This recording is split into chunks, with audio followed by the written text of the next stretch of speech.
Da quasi un anno siamo ormai abituati a vedere i nostri ragazzi in didattica a distanza all'interno delle loro stanze, della loro casa, a colloquiare con gli insegnanti, con i rispettivi professori, anche durante gli esami, quelli dell'università e tranne qualche breve parentesi, quella di settembre aveva creato qualche illusione, poi ovviamente da novembre con il ritorno della seconda ondata della pandemia e poi adesso con la terza, si è tornati con la didattica a distanza e non più in presenza. Però spiragli ci sono a partire dal 1° di febbraio, ne vogliamo parlare oggi con Andrea Carletti, dirigente scolastico del Malignani, e più tardi sentiremo anche qualche genitore, che è una rappresentanza dei genitori, che aveva fatto questo ricorso al TAR per chiedere il ritorno immediato dei ragazzi in presenza, un ricorso contro le ordinanze del presidente Fedriga, ordinanze che appunto, lo ricordiamo, era per tutelare questi ragazzi. Buonasera Carletti. Buonasera a lei e a tutti i telespettatori. Allora, situazione tra ricorsi, controricorsi, ordinanze, ordinanze bis, chi è che è stato a rimetterci di più? Beh, innanzitutto è stato un periodo di grande incertezza e probabilmente continuerà ad esserlo anche per le prossime ore. Aspettiamo di sapere se il 1° di febbraio sarà possibile entrare in una dimensione di didattica in presenza, e senz'altro in questo periodo ci hanno rimesso di più i ragazzi. I ragazzi sono, come dire, stressati dalla lunga assenza da scuola e chiedono di rientrare. Hanno fatto dei piccoli rientri negli istituti per portare a termine le attività di laboratorio, ma comunque chiedono un servizio scolastico regolare e in presenza.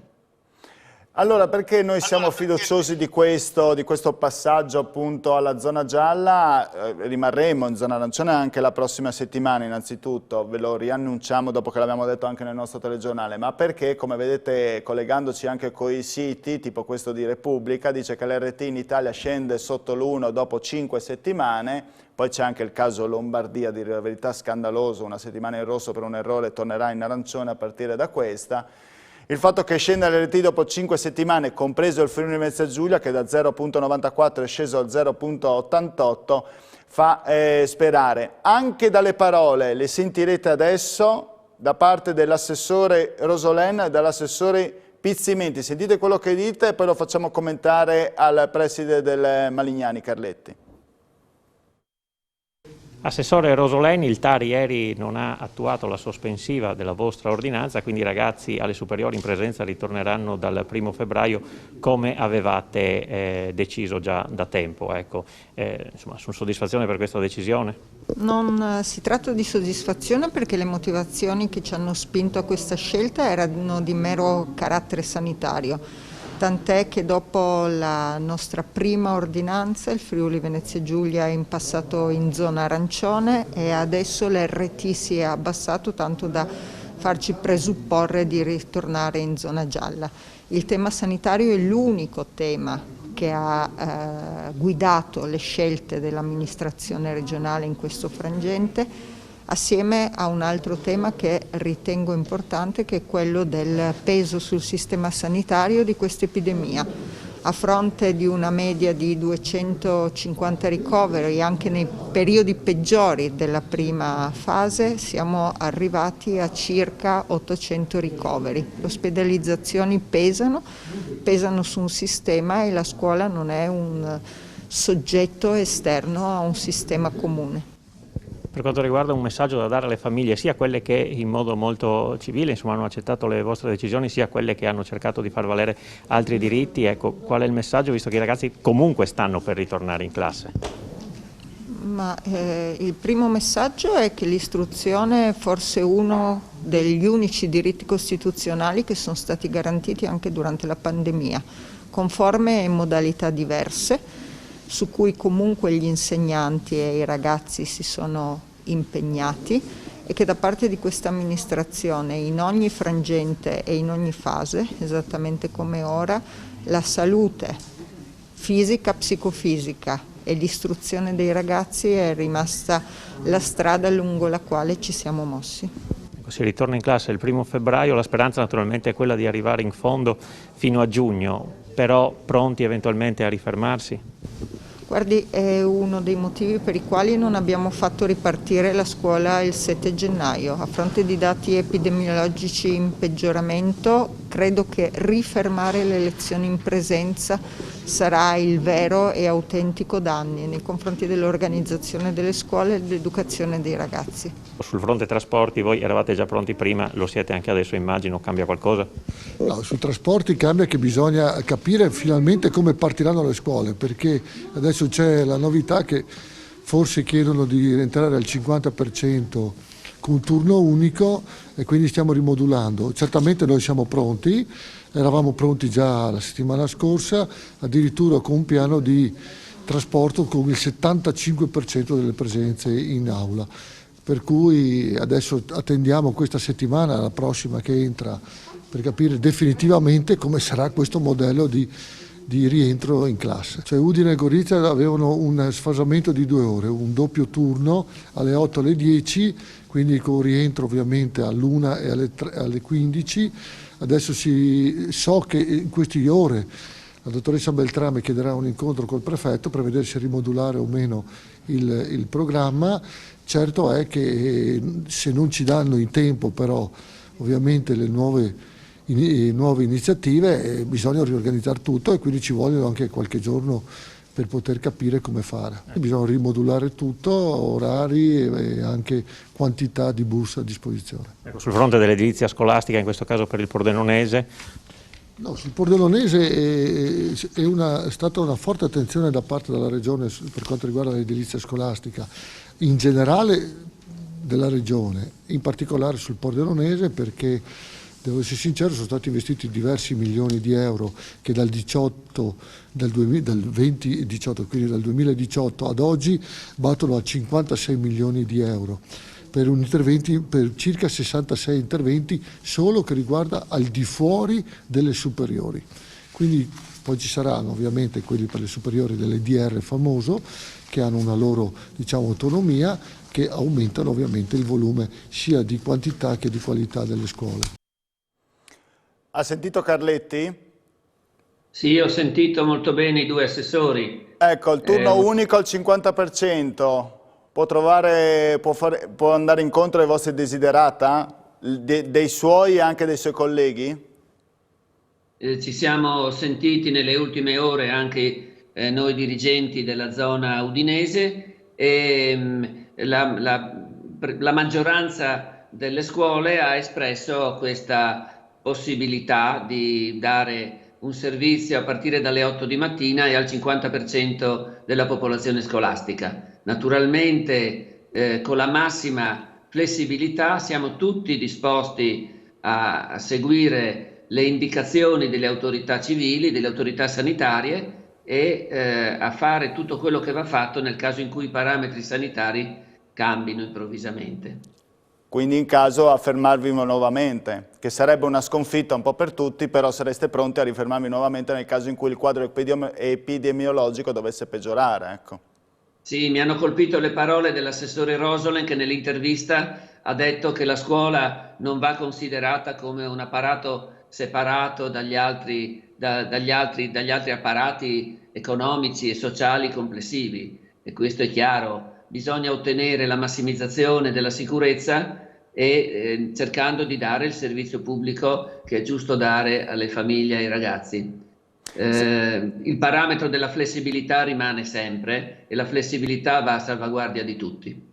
Senta, ieri nella mia trasmissione ho avuto ospite Clementina Sasso che fa parte del gruppo Pillole di Ottimismo, del team Paolo Spada, che dice che in base alla loro analisi il 2% in verità dei contagi avviene nelle scuole e ha portato l'esempio da una parte la Toscana, che ha fatto un liberi tutti, o meglio ha continuato sulla presenza nelle scuole e oggi si trova quasi in zona bianca, sarebbe la prima regione. Dall'altra parte La Campania che sostanzialmente ha bloccato un po' tutto, elementari e medie, a parte oggi che ha riaperto, e si è ritrovata adesso in zona gialla. Dove sta la verità alla fine?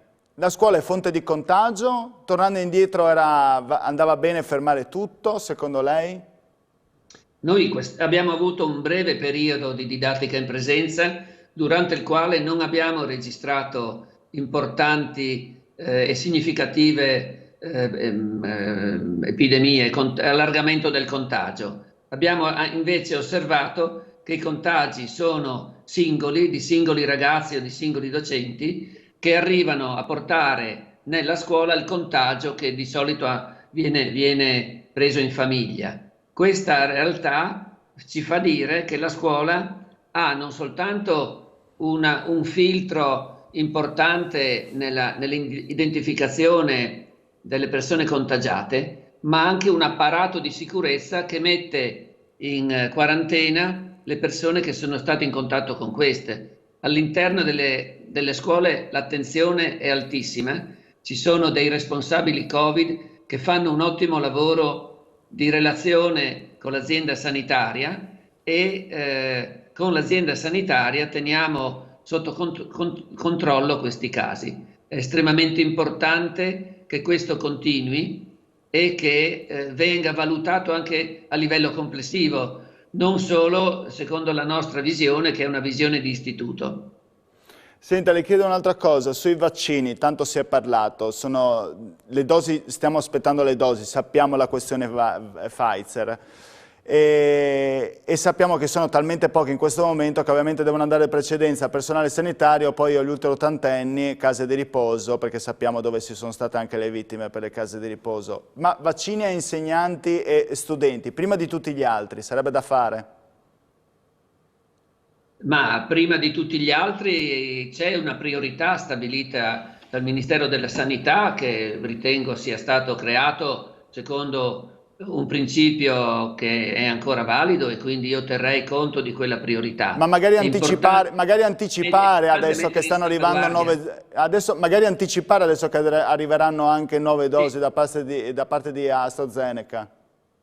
Credo che se ci fosse la disponibilità del vaccino, cominciare anche la vaccinazione della scuola darebbe un segnale di grandissimo sollievo per i docenti, per gli adulti, che sono più sensibili al contagio che non i ragazzi, e la vaccinazione ai ragazzi che possono avere delle problematiche sarebbe doverosa prima che non alla grande massa dei ragazzi che di solito appunto non sono stati sensibilizzati fino adesso molto da questo Covid-19.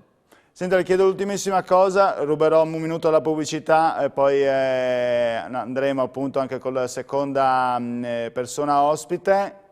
Si è parlato proprio in queste ore per quanto riguarda le ammissioni all'esame di maturità, non sarà più delle ammissioni light come lo scorso anno, ovvero tutti ammessi, ma ci sarà un po' più, diciamo, delle ammissioni un po' più, diciamo, con i paletti, parlo di esami di maturità.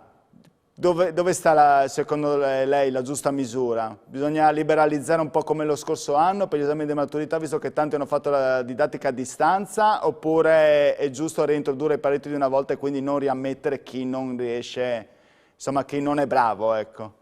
Beh, insomma, le testimonio che l'altro anno sono stato presidente di commissione e ho visto degli esami regolari, magari la situazione di contesto era un po' surreale perché bisognava seguire tutte le procedure di sicurezza, però gli esami sono stati con ragazzi preparati che si erano impegnati e credo che quest'anno succederà lo stesso.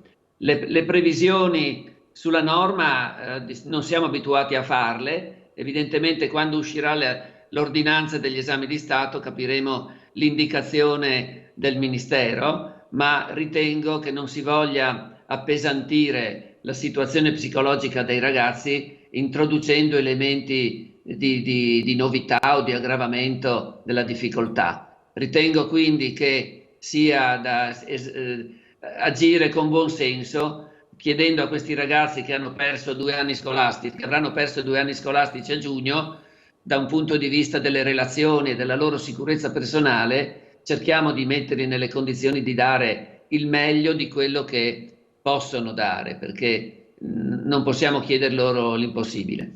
Grazie Carletti, grazie per la sua disponibilità. Buona serata. Grazie a lei, buonasera a tutti. Andiamo in pubblicità.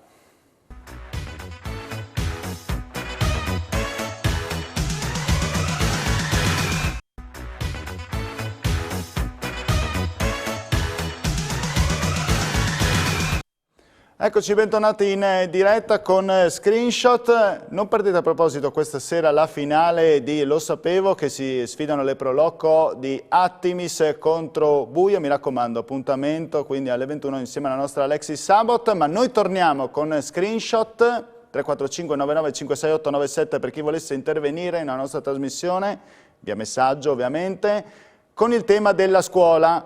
Anna Cepparo, un genitore che era tra i ricorrenti del ricorso al TAR. Buonasera, salve. Buonasera, buonasera.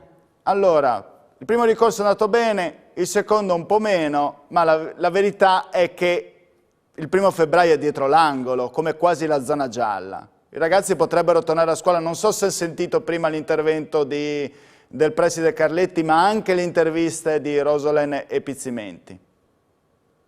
Ma prendo atto delle dichiarazioni dei 2 assessori della Regione e rilevo che, come è scritto nella sentenza del giudice del TAR, il motivo per cui la nostra richiesta di sospensiva è stata respinta è che l'ufficio scolastico regionale ha dichiarato che gli servivano 4 giorni dal momento di un'eventuale emissione della sospensiva per riorganizzare la ripartenza. E questo è stato il motivo principale per cui il giudice ha respinto la sospensiva, perché i giorni di scuola effettivi, partendo di fatto non il 25 ma il 27, sarebbero stati pochi di più che non ripartire il 1° febbraio. Quindi, siccome adesso di giorni per ripartire lavorativi ne hanno ben 6, confido che il 1° febbraio si riparta e che i piani per la ripartenza dell'ufficio scolastico regionale siano finalmente pronti.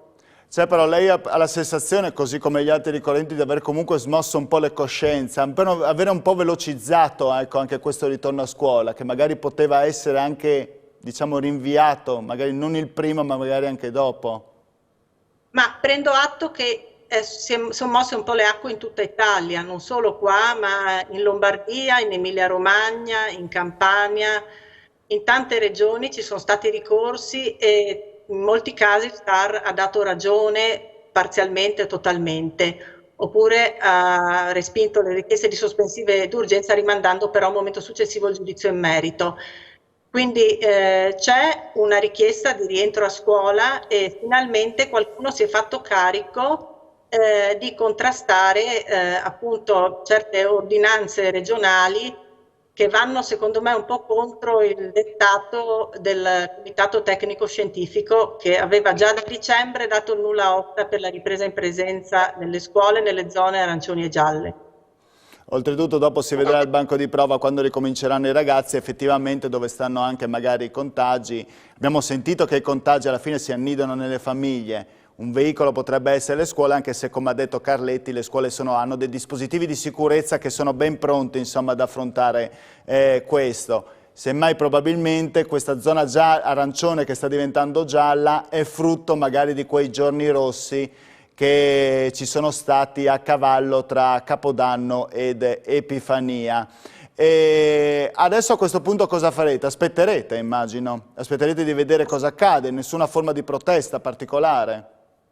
Ma aspetteremo fiduciosi, confidando che la Regione, decadendo l'ordinanza, faccia riprendere le lezioni come programmato il 1° febbraio, in caso contrario agiremo di conseguenza.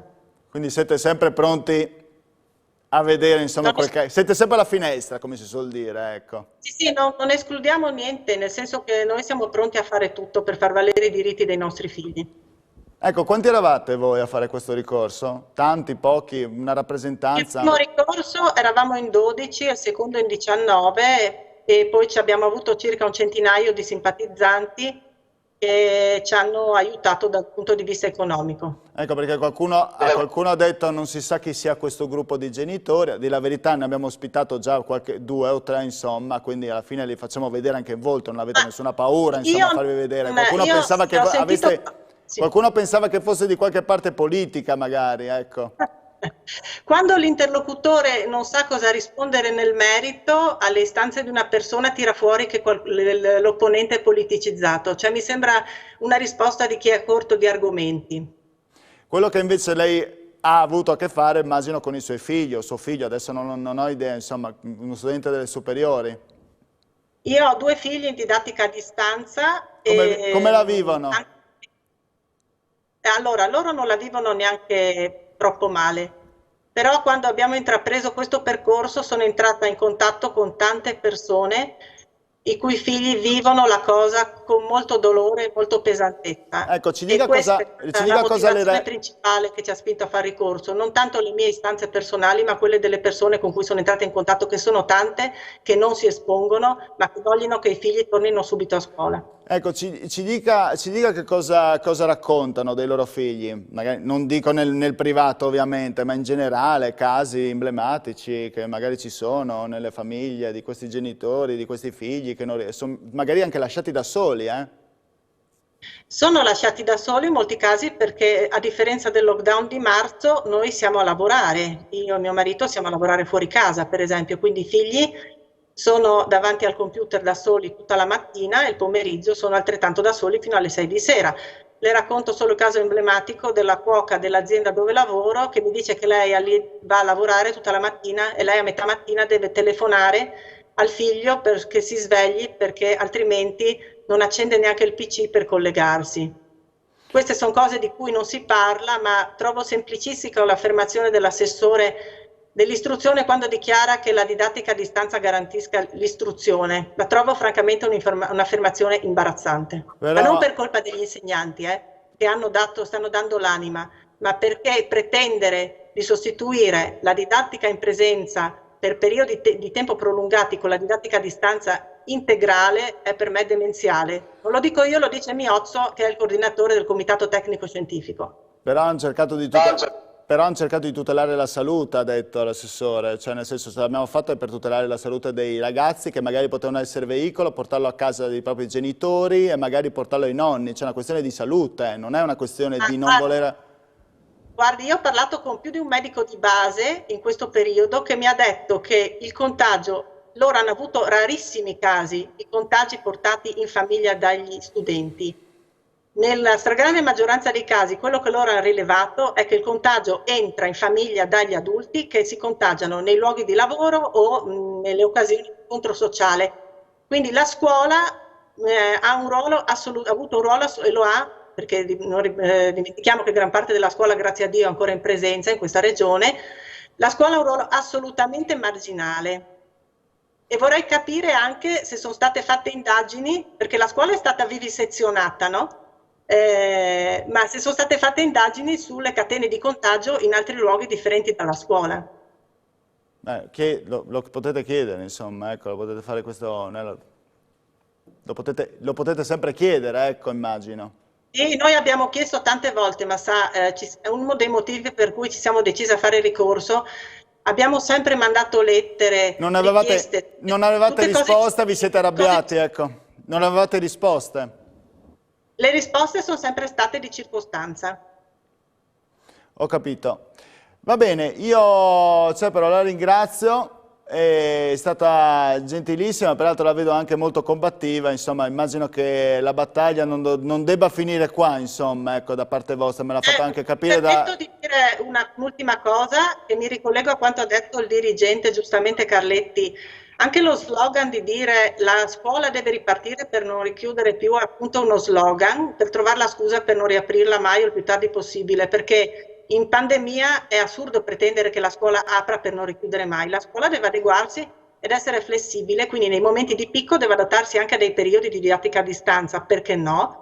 Ma non devono essere periodi che durano mesi e mesi, perché questo è distruttivo. Sì, certo, devono integrarsi tra di loro, insomma, non deve esserci un blackout o un lockdown solo per alcune categorie, lo sappiamo, insomma, ristoranti, palestre, e in questo caso anche studenti. Una delle puntate delle scorse puntate avevamo proprio intitolato Zona gialla ma non per tutti, insomma, e questo vale per gli studenti che, come ho detto all'inizio di questa puntata, da un anno vivono in questo lockdown quasi, possiamo dire, tranne settembre-ottobre. Sì, voglio puntualizzare che io non sono di quelle che dicono chiudiamo le altre cose per tenere aperta la scuola, ci mancherebbe. Io penso che tutte le categorie abbiano diritto, in un contesto pandemico, con delle limitazioni, ad avere dei periodi di apertura più ampi possibili, scuola compresa. Grazie mille Ceppero allora per queste sue considerazioni, la saluto. Grazie a lei, arrivederci. Buona serata, buona serata. Noi ci vediamo domani con il notiziario Telefriuli.